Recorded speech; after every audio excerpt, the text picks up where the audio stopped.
Welcome back to another episode of the What We're Watching podcast. I'm Megan. And I'm Jeni, and today we're talking about How to Lose a Guy in 10 Days. Which is the first rom-com we're covering in February. Yay. Happy rom-com month. Yay.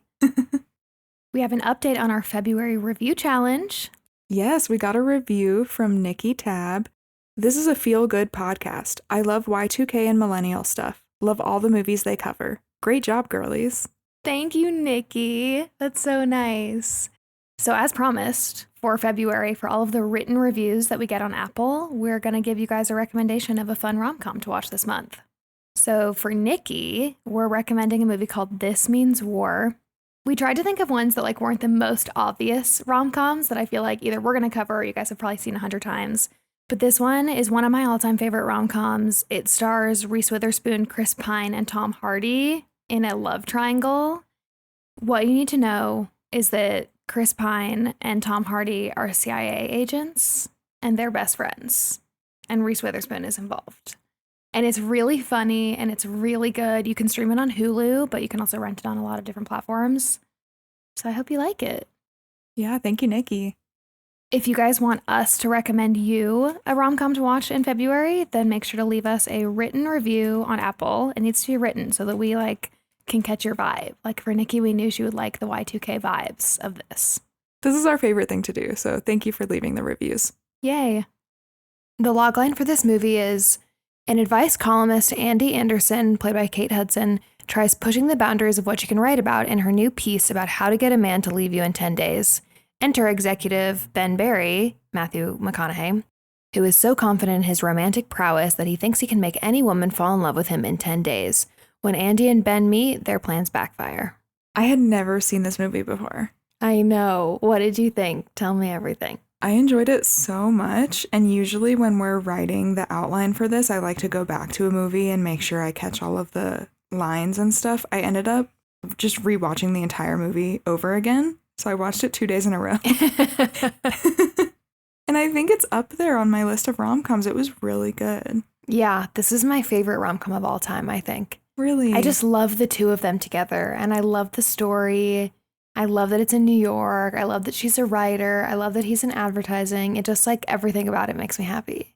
Yeah, this is the early 2000s romanticizing the journalist jobs and the writing jobs. We Absolutely. talked about this before. Yeah, we did. We did. Working for a magazine.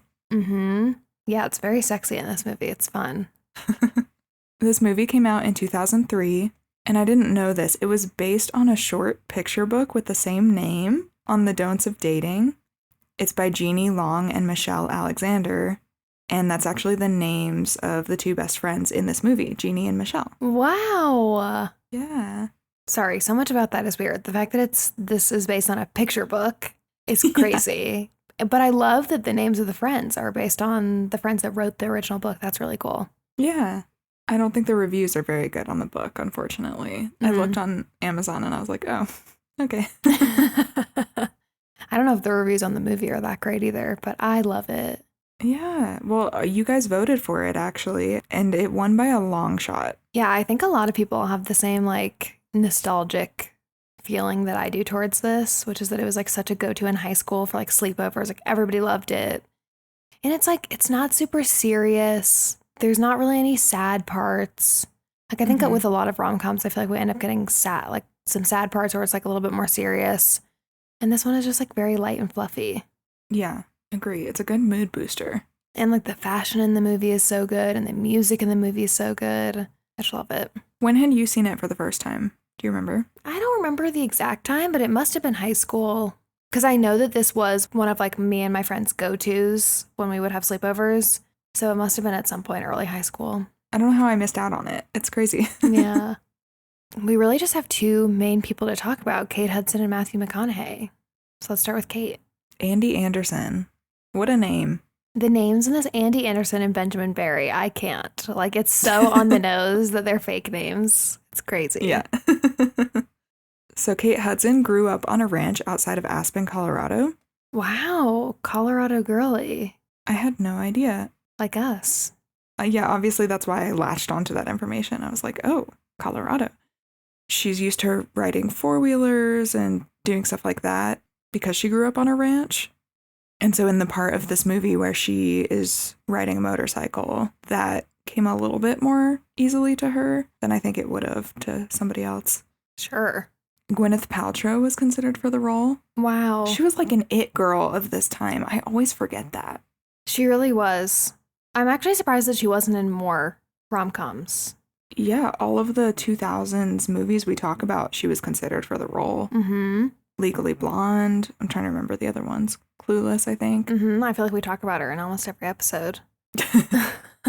But she's never actually been in the movies that we talk about. I guess she was seriously considered for this role, but then it took too long or something for contracts to be written up. I'm not exactly sure the details, but she ended up taking a different role instead during that time. And Kate Hudson actually did a lot to prepare for this role. She spent a day shadowing Anna Wintour, who's the editor-in-chief at Vogue. Wow. Because she wanted to see what it was like to work at a magazine. And that's on being famous and having famous parents. You can call up Anna Wintour and say, hey, would love to shadow you for a day. How about that? And she says, okay. Yeah, Megan, who are Kate Hudson's parents? Well, at least her mom is very famous. Her mom is Goldie Hawn.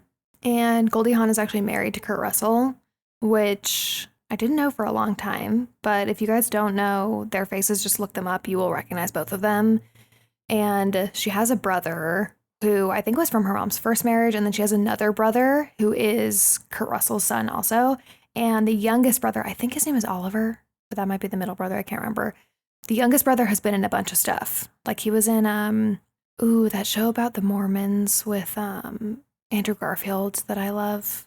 Under the Banner of Heaven, I think is what it's called. Yeah, I remember you liking that show. Yeah. Such a good show. He's in that one. I think he's in a Marvel movie.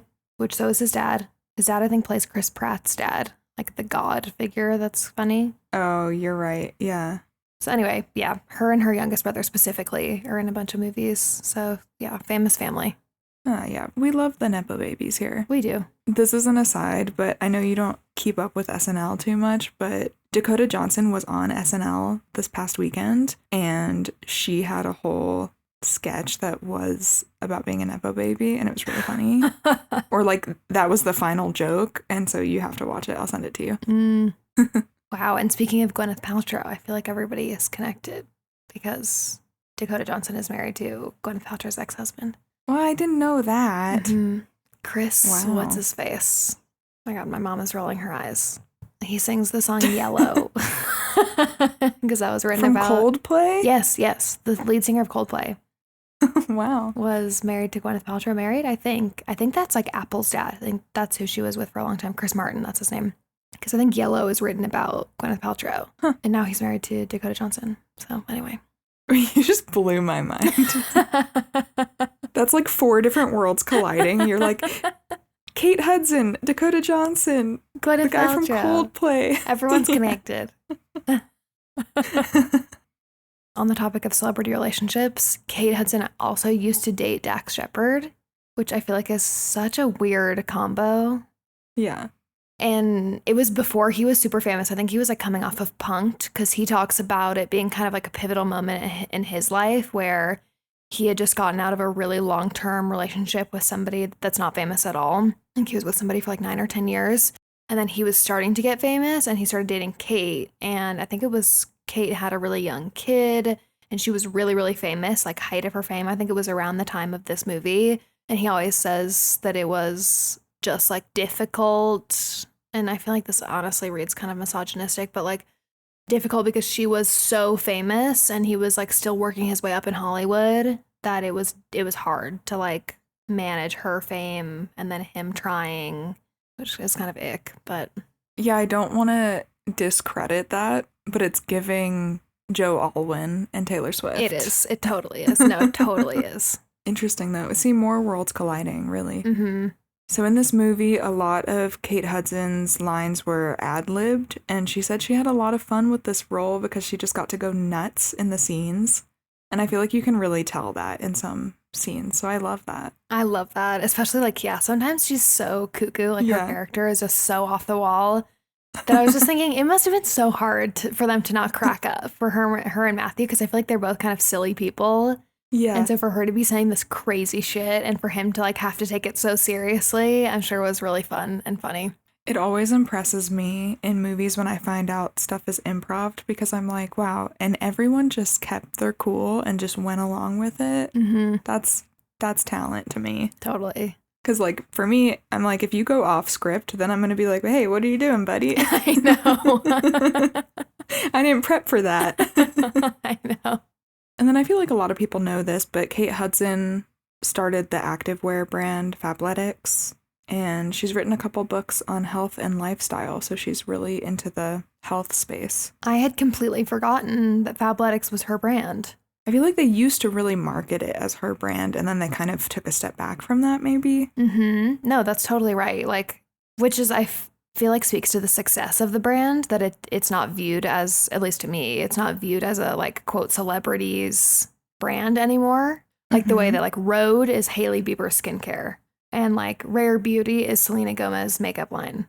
Although I think Rare Beauty is sort of getting into that realm where just, like, people love it and it has nothing to do with her. And that's how Fabletics is. That's really cool. Yeah. And then we have Matthew McConaughey, who plays Ben Barry. Cute little name. So cute. I love him. He's so cute, too. Oh my gosh. Now, were you part of the Matthew McConaughey hype because you've seen this movie so long ago? I really like him, and we'll talk about this, but he stopped doing rom-coms right after this movie. I think it was right after this movie or shortly after this movie. And so I feel like probably the people that are a little bit older than us would have had it more because they would have been a little bit older when all of his rom-coms were coming out and like the height of his fame. And then I feel like we got more of the dramatic actor, Matthew McConaughey. But I've always really liked him, yeah. I've always heard the, like, Matthew McConaughey. Yeah. But I never got it. I just never understood. And probably because I was too young. But rewatching this movie, I was like, oh, I get it. I get it. I get it, yeah. Even though everybody loves Matthew McConaughey in this movie, the producer, Linda Obst, was actually worried that he'd be too old to play opposite Kate Hudson because she was 23 and he was 33. Which I feel like happens in movies all the time. Yeah, I did not pick up on that age difference watching them. No, but it's so, especially of the time, to have a decade between your leading couple. I don't like it, but it's just normal. Yeah, I feel like that just shows how conditioned we are to be like, older man, younger woman, hell yeah. Because it went so over my head. Also, this also just makes me lol that Kate is supposed to be this like successful journalist with her own column in this magazine, and she shadowed Anna Wintour to like get the feel for the job when she was 23, which means she actually would have been like getting coffee at a magazine. Yeah. Yeah, totally. Whatever. I thought the same thing. I was like, okay, I think they're trying to like make her 26 or something. Yeah. But anyway, when the producer was worried about the age difference, Kate Hudson was like, I'm married to a 36-year-old, and it's not like he's ancient. And I forgot she was married to someone. She had a very big age gap with him while filming this movie. I don't think I knew that. I can't remember who it was. Matthew McConaughey bought himself a motorcycle for this role, and he said he wanted to get really comfortable on it because he's seen too many people ride motorcycles or ride horses in films where he's like, you don't really ride a horse. You don't really ride a motorcycle. And so he wanted it to seem natural, which it did in this movie. It really did. I feel like he's just... I was about to say, I feel like he's just like so rugged. But that's not true. He's like so pretty. But like he lives in Austin, Texas. And I think he lives out like on a lake, at like a big lake house, which I feel like is not something you hear from celebrities a lot. I feel like usually they live in LA or New York. But he's married to Camila Alves, I think is her name. I feel like she's a model, but they're very cute and they have a bunch of kids. I think they have like 4 kids maybe. Oh, wow. And he's also a professor at UT Austin. He like teaches film classes. Bye. I know. I know. So yeah, I feel like he's had like a really interesting path personally because of all of that. And then also professionally, in his book, he talks about how he didn't want to be the rom-com guy. And so he did a bunch of these rom-coms. Like he did this one, he did that one with Jennifer Lopez. He just, that's like what he was becoming known for. and he quit. He just said, I'm done doing rom-coms. He like told his agent, told his manager, and like basically left Hollywood because he was like, I'm not taking any roles for rom-coms anymore. I read that he turned down a $14.5 million contract. Wow. Because he was like, I'm not bluffing. I'm not doing it. And so he like talks about in his book how he just had to come to terms with the fact that he might not work again because he didn't get a call for another audition for a year and a half after that. Wow. But then he got Lincoln Lawyer. And then I think right after that, he got Dallas Buyers Club. And he won the Best Actor Oscar for Dallas Buyers Club, which was like very, very different, obviously, than anything else he had done. So wow, yeah. It worked. Good for him. Yeah. Have you read his book? No, but Brian did, and he loves Matthew McConaughey. And so I feel like I've heard a lot of the tidbits. Uh-huh. But I would love to. I would love to listen to it because I think he narrates it, and he has such a good voice.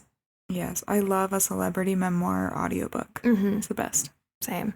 I heard Matthew McConaughey on an interview during this press tour saying that this is a chick flick, but it's for guys as well. Wow. He says, I got your back on this one. You're okay. I can't.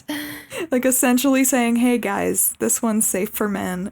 And I was like, I don't know, is it? Because I don't think Robert would like this movie, but maybe. Okay, try it though, because Brian loves this movie.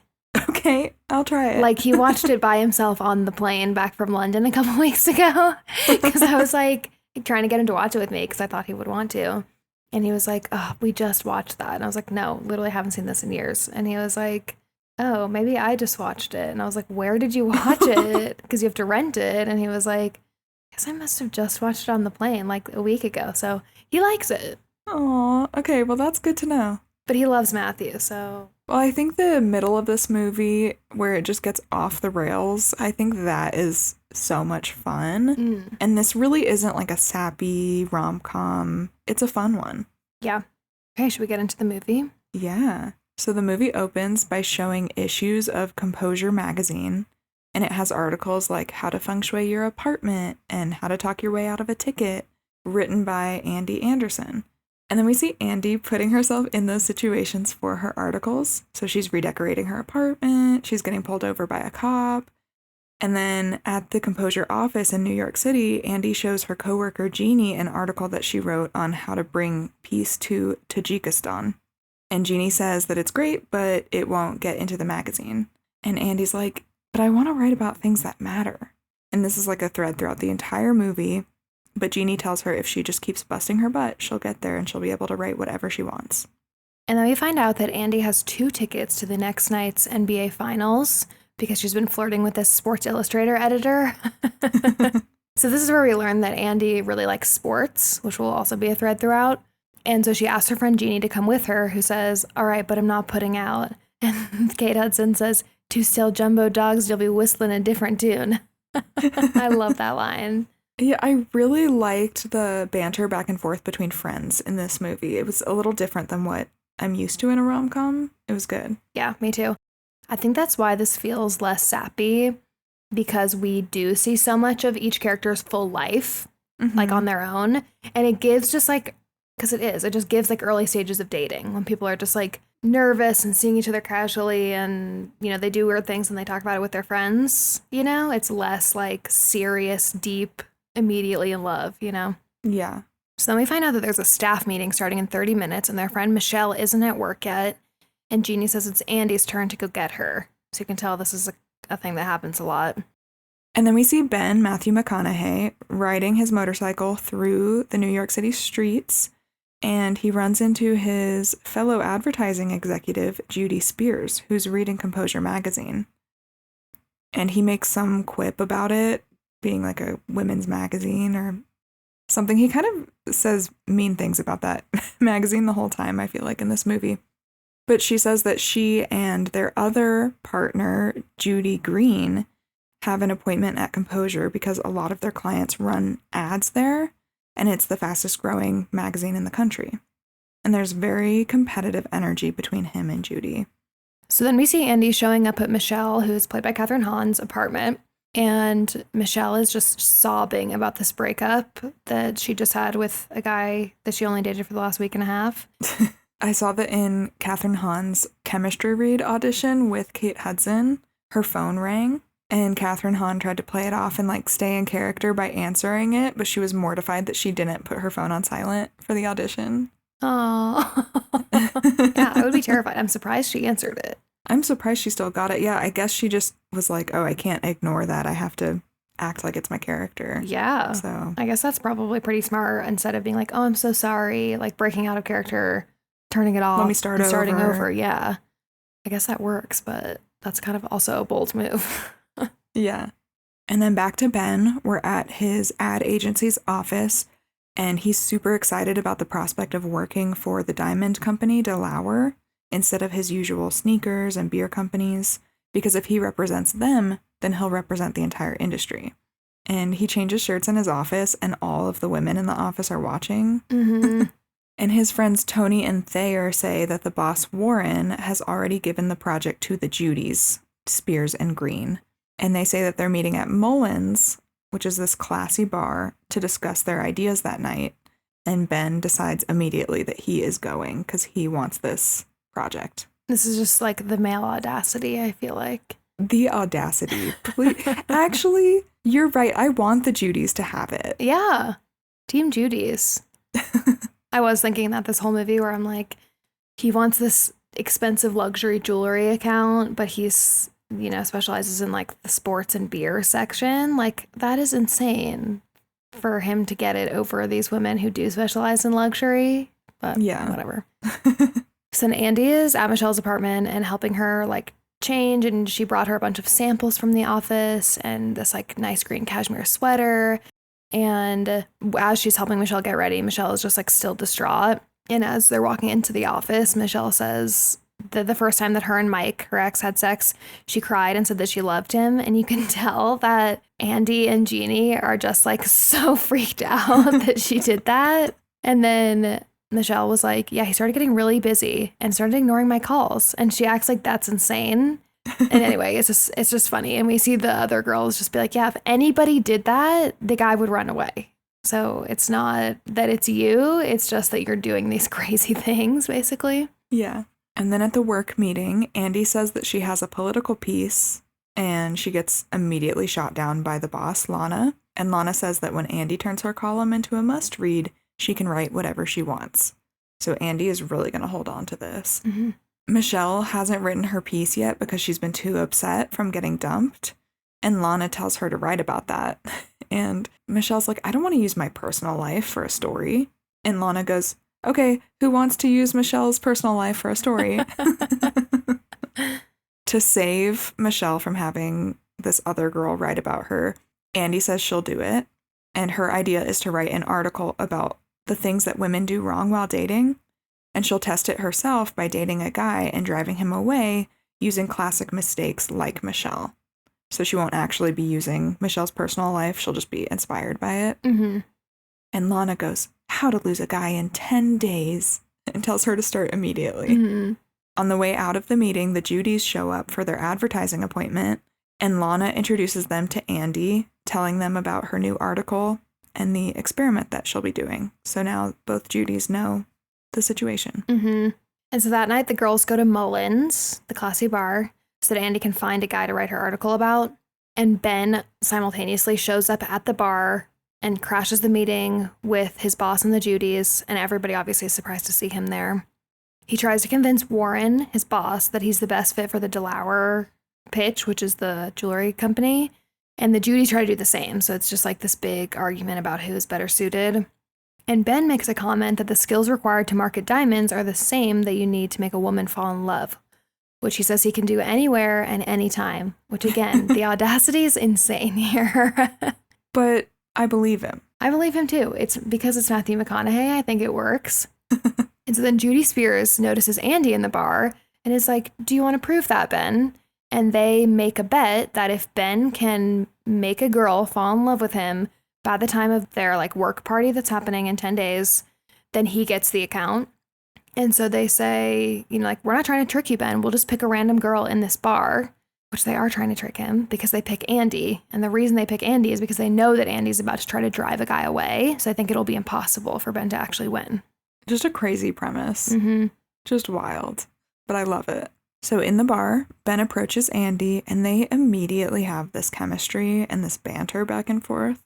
And he asks if she's hungry and she goes to grab dinner with him. And before leaving, she tells her friends that she'll hook him and act normal until tomorrow night, which is when she'll flip the switch. So they leave for dinner on his motorcycle. And I don't know if I interpreted it correctly, but how I interpreted this is she was like, I have to get on that.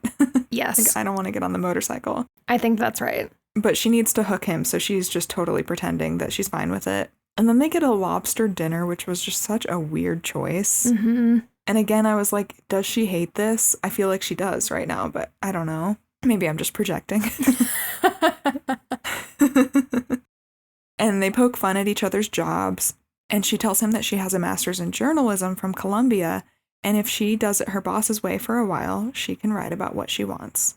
And so then after dinner, they go back to his place and start making out. And it's this weird back and forth where they're making out and one of them stops and is like, we need to take it slow. We need to slow down. And the other one is like, I need you to respect me. And it's just like, it's kind of weird, but it's also kind of funny.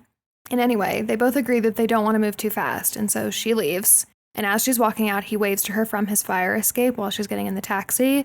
And he says to himself, you are already falling in love with me.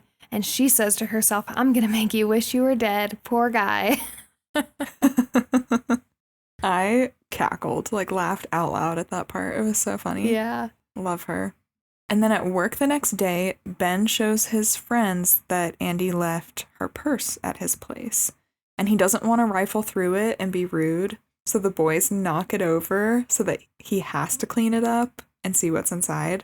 And they find the Knicks tickets. I feel like this is the part too where Ben is like, yeah, I think she purposely wanted me to see what's inside her purse. Mm-hmm. But she totally did. Yeah, they're playing this weird game.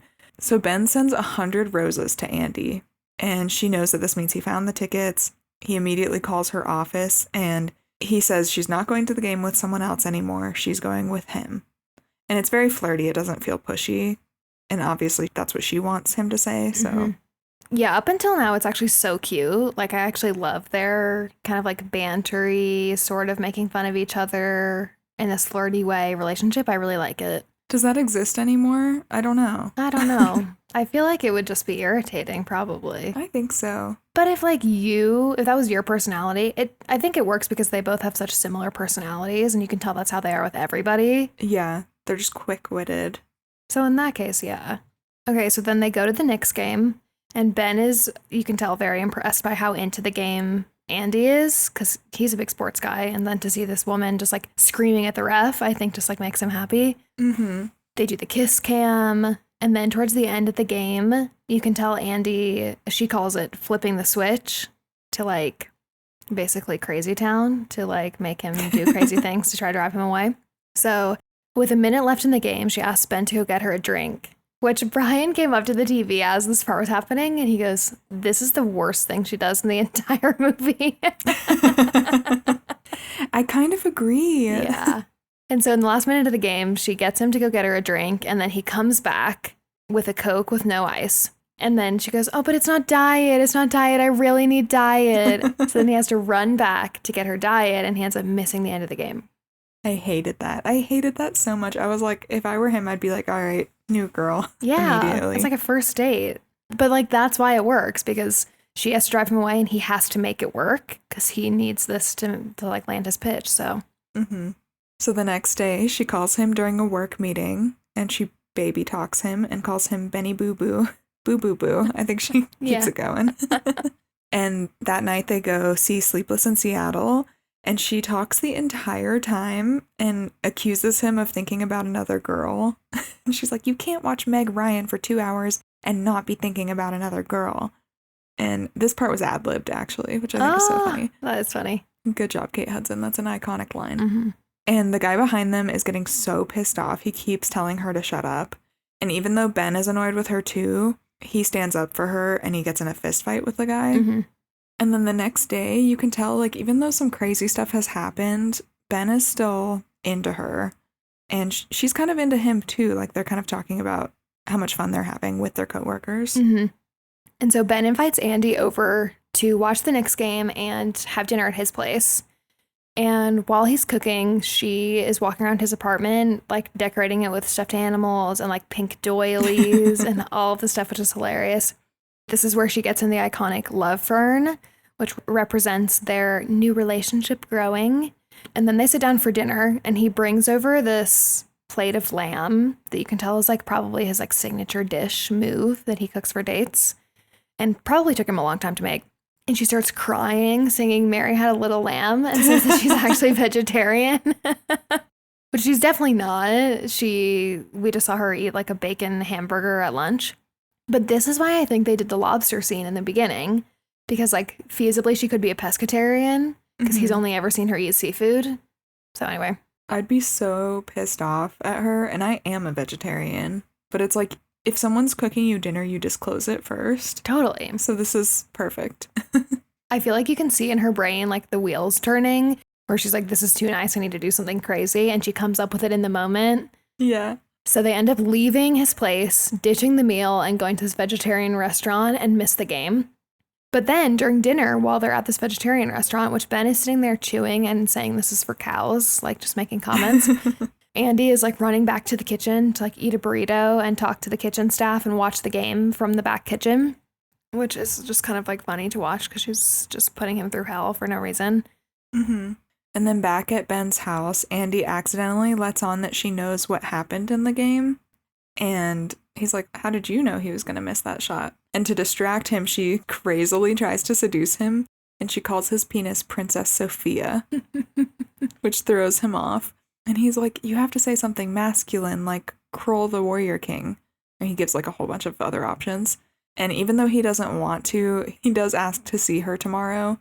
And she's so surprised that her crazy isn't working on him. She's like, what is wrong with this guy? Mm-hmm.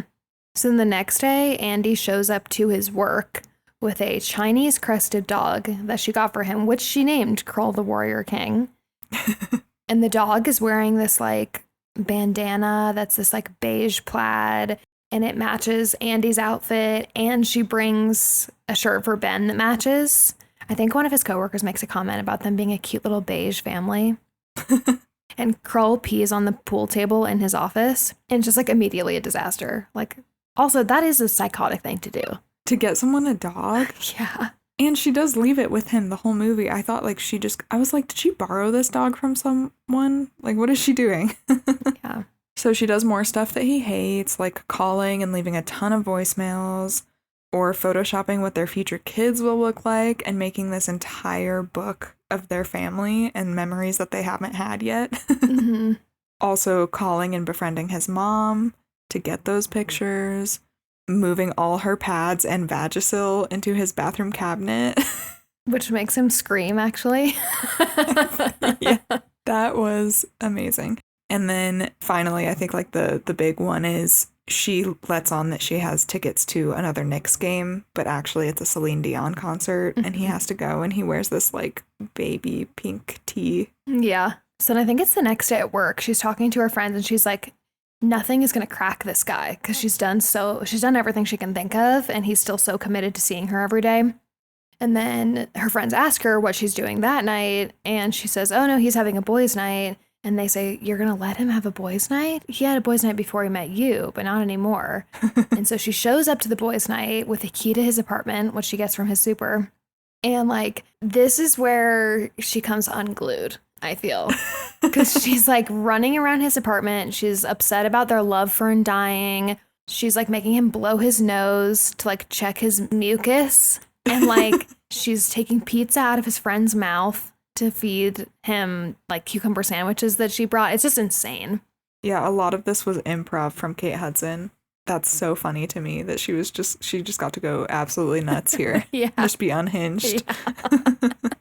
That also must have been so like hilarious because it is just this room of men smoking cigars, and then she's running around being just the pinnacle of like this behavior. Yeah. And so they have a big fight about the love fern specifically. And they end up breaking up, or like mostly breaking up. She's like, haven't you had enough? And he's like, yes. And then he like calls her a one-woman circus or something. And we're left to assume that they're breaking up, and she gets in the elevator and leaves. And then his friends are like, whoa, whoa, whoa. You have 4 more days. just suggest couples therapy. That always buys us extra time with our wives. Whatever. It's terrible. Yeah. So he jumps down the fire escape and catches her before she leaves. And she's so confused. Like, why will this guy not let me go? I don't understand. But she agrees to couples therapy and she says, I know a therapist. Which is one of my favorite parts. They show up to Michelle's apartment and Michelle is acting like the couples therapist. She has these huge glasses on. And you can just see like her and Andy making faces at each other the whole time. And so for the most part, she sides with Andy and they kind of gang up on Ben. But then Michelle suggests that Andy goes to meet his family in Staten Island. And Andy is not happy about this, but Michelle thinks it's funny. Matthew McConaughey did say recently that this was one of his favorite, most memorable scenes, and that when they were reading the script, it just leapt off the page. And Kate Hudson said it was so funny, and that the best part about the scene was that she didn't have to hide her laughter. She could kind of use it to play into the scene, which I think is funny. That's like what we were just talking about. How do they not laugh? And I just love Kathryn Hahn, and she is so funny and has gone on to do so many comedic things. So I feel like this was a good kind of start to that. Right. So then they get to Ben's family house in Staten Island, and she meets his whole family, like his siblings, their spouses, all of his nieces and nephews, and his parents. And you can tell she's just like immediately back to her normal self. It's like, you're not going to act the way that she's been acting in front of his family because it's fake, you know?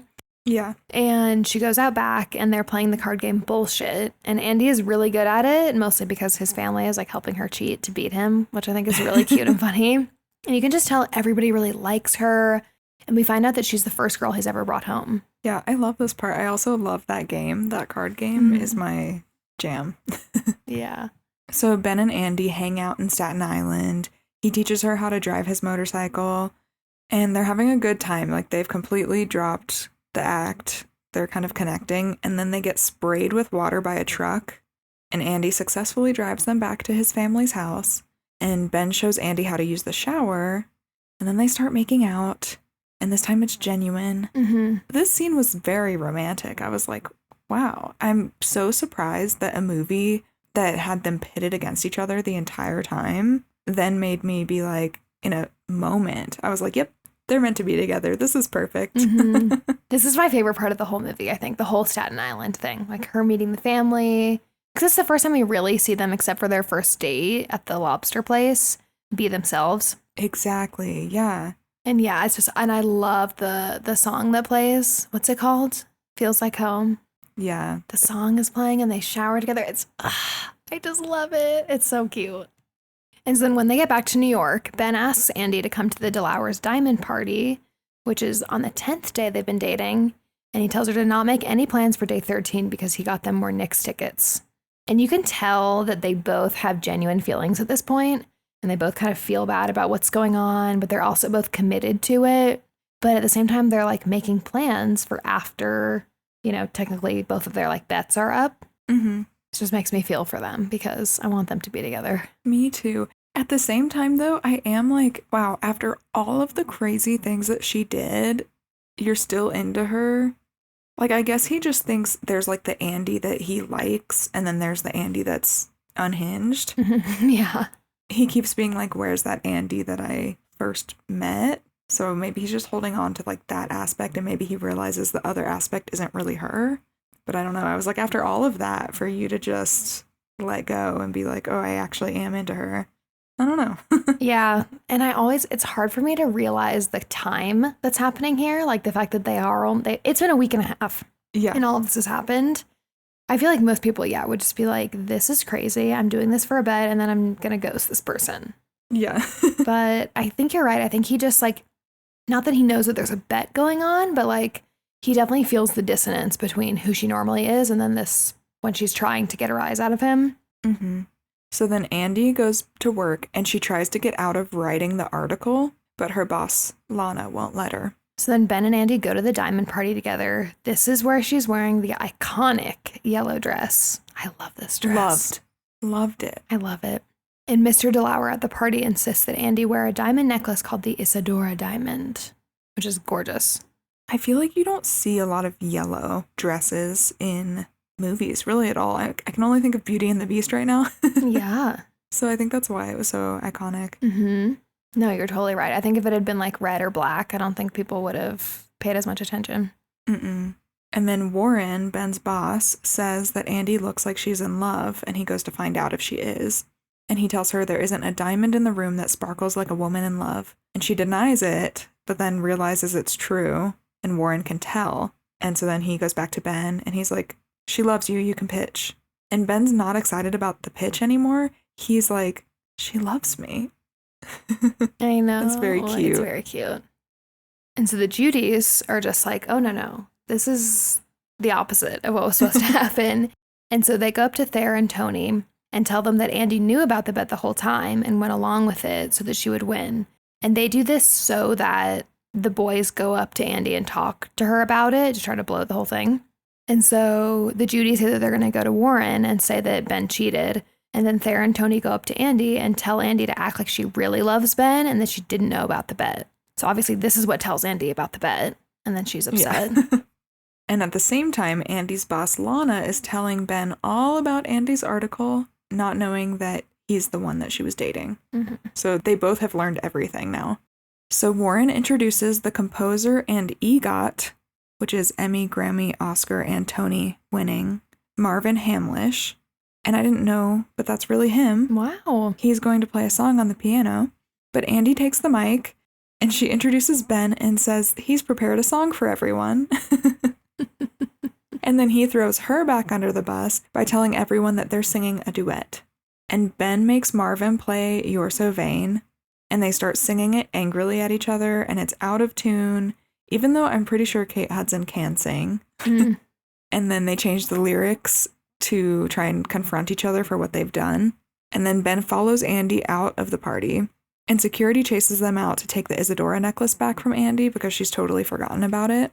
And Ben says something like, you wanted to lose a guy in 10 days. Guess what? You just lost him. And she says, no, I didn't, because you can't lose something you never had. And she walks away, and it is very sad. Mm-hmm. It is really sad. Also so unhinged, though. Like, watching her get up on stage at his work party to make him come sing a song. I was like, I would have never thought to do this. I would have just left. To make this famous composer play a song. Yeah. And totally steal the spotlight away from him. Absolutely unhinged. So the next day back at Andy's office, Lana, Andy's boss, says that her piece came out even better than she expected, and now she's free to write anything. So this is like the moment Andy's been waiting for. And Andy asks if she can write about politics, religion, economics. And Lana says, no. And there's this like analogy that she's using, like, write about wherever the wind blows you or something. And then Andy asks if she can write about all those things. And Lana's like, the wind's not going to blow you there. Think of it more as a light breeze. She says she can write about shoes or diets or whatever. And Andy says, thank you for the opportunity and thank you for making it easy for me to turn down. And she leaves. I was like, girl, what do you think? Are you thinking that you're going to change the entire magazine? I know. I thought the same thing where I'm just like, I'm sad for her, but also like to think that that meant that you could write about politics feels like a stretch. It's just not on brand for the magazine, unfortunately. Yeah. So Andy and Ben don't end up going to that Knicks game on day 13. Instead, Andy is at Michelle's, and Michelle gets a knock on the door, and it's Mike, the guy who broke up with her in the beginning, and he shows up and wants her back. Yeah. It's cute. Andy's article comes out, and Tony tells Ben, Tony is Ben's work friend, Tony tells him that he really needs to read it, and Ben reads it and finds out that it's about how she lost the only guy she's ever fallen for, and that this is her last article for composure. Wow. I got so happy here. I know. And Ben shows up at Andy's work, but Jeni and Michelle tell him that she's on her way to an interview in Washington. So he grabs the love fern. I love that he brings the love fern. I know. Sees her getting into a taxi and chases her down on his motorcycle through the New York City streets. Very dangerous. And then she does spot him when he catches up to them. She gets the taxi to pull over on the middle of a bridge, and he asks if what she wrote is true, and she says she meant every word. She says that Washington is the only place she can write about what she wants to, and he calls bullshit and says that she's running away. This I actually didn't love, watching it back. Yes, because I was like, if she wants to go to DC to write about politics for her career, she can do that. Although I guess I understand his point that like she lives in New York City. So like she can absolutely write about politics in New York City, and she is definitely running away. So I don't know. It felt very romantic and I liked it, but also it felt very like, bro, let her go to this job interview, you know? Yeah. I don't know. Yeah, but I think you're right about that I think it was not about the location. It was about her running away because she could totally get a job in New York City as a journalist. Yeah. When she was like, it's the only place I can write what I want to. I'm like, no. Yeah. That doesn't make sense. No, that's fair. So Ben gets the taxi driver to take her luggage back to her place because she has alternate transportation, aka his motorcycle. And they kiss, and she sees the love fern and calls him Benny Boo Boo Boo. And now it's this joke because they both know what was going on. And that's how it ends. This was so cute. Yeah. Oh my gosh. I don't know how I missed out on it, but thank you guys so much for voting on this one for us to do because you made me watch it. I know. I'm really glad you guys picked this one. It was a perfect start to the rom-com month on the pod. Yep.